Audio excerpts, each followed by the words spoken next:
Church. Hope you're having a good start to your day. Appreciate you tuning in with us and joining us again for In Joy, our study on joy and the joy of the Lord, going through the book of Philippians. We're getting close to the end of our study here. We're in chapter 4. We just finished up a very important section dealing with worry and dealing with how to combat worry, a very practical part, really the pinnacle part of chapter 4, and how to combat worry primarily through our prayer life, carrying our burdens to the Lord instead of taking them on ourselves and letting those burdens crush us and tear us up. And that's certainly what worry can do. And instead, I'm supposed to be carrying those things to the Lord and trusting Him with them. And if I do that, and I can learn to do that on a consistent basis, God will give me His peace.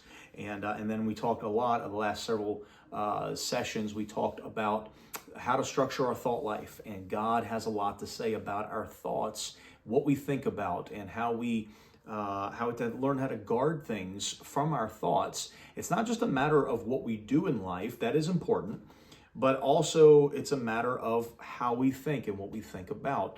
I think about this with Jesus in the Sermon on the Mount when he is contrasting the difference between just the surface level of the law, the written law, and at the heart of the law and at the spirit of the law and the thrust of it being in our hearts, where he reprimands the Pharisees. He says, well, you've heard it said, don't do these things, but I'm saying if you do it in your heart, then you're already guilty of it, whether that's hating, you shouldn't be killing people, but he says if you hate your brother, you've already killed him in your heart. You shouldn't commit adultery, but if you look upon a woman to lust after her, you've committed adultery with her already in your heart. And so he brings it down to a heart level. And when it comes down to joy and experiencing joy, God has a lot to say about our thoughts and what we think about. And we dealt with that a lot. And that whole list there in verse number 8 of the different things we need to be thinking about and thinking on. Paul says, think on these things. And I challenge you to go back and listen to that if you didn't catch that. And then verse number 9, he talks about his own personal testimony to them and the example that he set down to the Philippians, both in his presence and in his absence. And he says, you follow after this pattern that I've laid down for you to follow. And if you do that, the God of peace shall be with you. This is going to transition now into a new section. It's still dealing with worry because all of chapter 4 deals with worry, but it's another approach to it. And this is going to deal with learning how to be content and those different nuances. And godly contentment is one of those things that's a challenge. We live in a very materialistic society and world, and not that things are wrong, that things are evil. They're not. We need things in order to live and to survive. God gives us things even to enjoy. And there's nothing sinful about things, but there's a lot sinful about discontentment, because that borders on and feeds into just being dissatisfied with the Lord, being dissatisfied with His provisions, and battling covetousness and a lot of different things that can produce vices in our lives and just not enjoying God. And so we want to look at that. And so he says here in Philippians chapter 4, verse number 10, he says, but I rejoiced in the Lord greatly that now at the last your care of me flourished again. In other words, they had taken care of him before in a tangible way, and they're doing it again.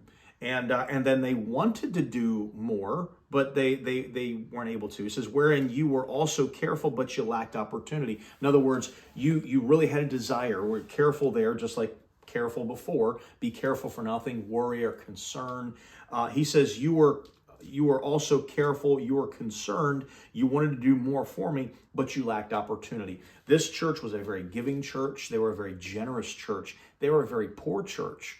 They were very, very impoverished. You can read over in 2 Corinthians 8 and 9 there, where Paul is commending the churches of Macedonia, and the primary one of that group would be this church of Philippi.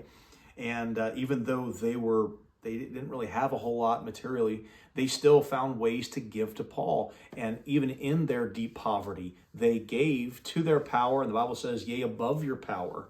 And they were able to give, and then God provided, supernaturally provided for them so that they could give to Paul and to take care of him and to provide and support his ministry. And so the church of Philippi was a wonderful church.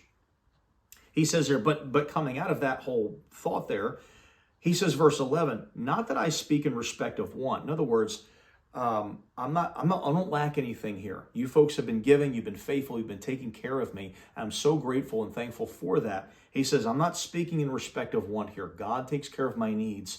He says, for I have learned in whatsoever state I am, therewith to be content. What a statement that is. Really a statement that resounds through the ages. Whatsoever state I am, therewith to be content. Now, there's a lot of things in this verse I want to kind of pause on for this morning. He says there, no matter what's going on, no matter what condition I am in, whatsoever state I am, whatever condition I'm in, whatever needs I may have, or no needs, maybe I have everything, whatever it may be. He's going to get into a little bit more of that in verse 12, but for today, verse 11, he says there, whatever state I'm in, it doesn't matter. He says, I've learned therewith to be content. I'm okay with it. That's a wonderful place to get to, but it's not easy. I think about Genesis 33. This kind of brings to mind the story in the Old Testament in the book of Genesis, where you have the scene of Jacob and Esau, those two brothers who get reunited later in life. If you know the story, they had a huge schism and a break in the family, just an ugly, ugly scene. Jacob lies to his brother or manipulates his brother, takes advantage of him in a time of weakness and cons him out of his birthright. Later on in the scene, he lies to his father and tricks his father to bless him instead of Esau. And so Jacob walks away with the birthright and the blessing out of the family. And the whole thing just unravels. It gets ugly. Esau just determines in his life and determines in his heart that he's going to kill his brother once his father passes off the scene. Jacob flees for his life. He goes up to Laban and is up there with him, where eventually he gets his family. And Esau goes off and marries women that are outside of the faith and just brings heartache to his parents. Just an ugly scene, really ugly scene. And it's really sad. And many, many years go by where Jacob is flourishing and he is prosperous up with Laban. Eventually he leaves. He brings his whole family, his wives, his children, his possessions, and all those things. He's coming out, and this is many, many years down the road. And he leaves and he's coming back, and in chapter 33, Esau comes out of his homeland and they come and meet up with each other. And Jacob's kind of scared. He doesn't know really what to think. It's been a long time since they've seen each other. The last time they were with each other, Esau was bent on killing him. And now they're going to see each other, and Jacob doesn't really know. So he sends his wives out ahead of him, just real courageous guy, and he sends them out there and to go first. And he's kind of in the back of the pack with his favorite wife, and he still has some shady dealings about himself. But eventually he meets up. He's kind of timid and he's reluctant, and Esau runs to Jacob, embraces him and weeps on him and loves on him. And there's obviously been a change in Esau. We don't really know. God doesn't tell us all the details of what has happened with Esau, but Esau has found contentment, and he's found contentment with the Lord somewhere along the way. And Jacob makes a gesture to give Esau a gift in possessions, camels, different things like that. He says, I want to give these things to you. If you think back, that's exactly what Jacob was trying to con his brother out of. What he did con his brother out of is all those material blessings and everything. Now Jacob says, here, I'm going to give you some things. Please take this. I want to be a blessing to you.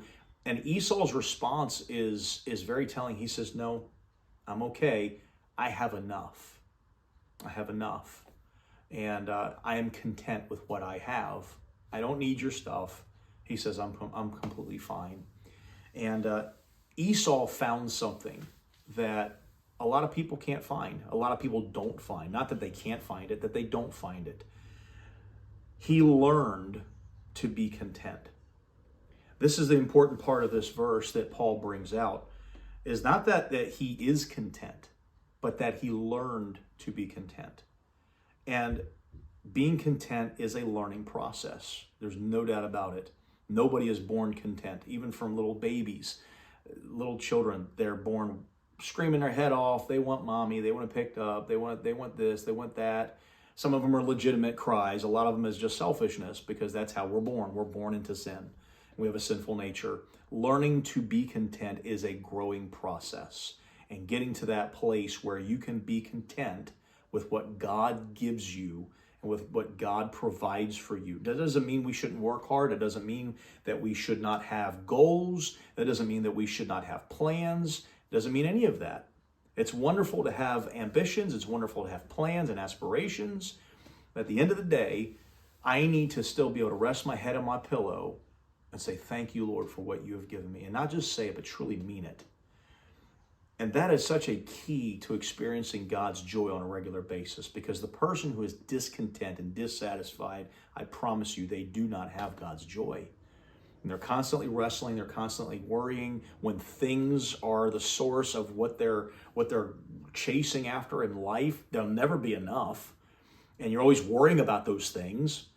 Solomon makes mention of this in the book of Ecclesiastes, and he had all this wealth and all this stuff and all these mansions, and he's in complete consternation and tension over worrying about his wealth. So it wasn't enough that he spent so much time amassing all of this wealth. Now that he has it, he's worrying that someone's going to come take it. What a miserable existence. Paul said, I have learned in whatsoever state I am therewith to be content. He said, I'm fine. I don't need more. I don't know what you have, what you don't have. But really it doesn't matter at the end of the day. At the end of the day, being content with whatever it is that you have is the key. Can you get more? Sure. You work harder, you get more. That's fine. But if you're on the treadmill of always needing more, you'll never have enough. Contentment is so key and so vital to experiencing God's joy. It definitely challenges me. I hope it challenges you. I hope this helps you. I don't know about you. Well, I know for most people, bills come in, bills stack up, and our natural tendency is, Lord, how am I going to pay for this? How am I going to do this? And we start worrying. I got to learn to give it to God. Say, Lord, you have to handle it. You provide. You're the one who gives everything that I have. And whether I have a ton or I have a little bit, I'm going to be okay with it. And when we can get there, we will experience God's joy on a regular basis.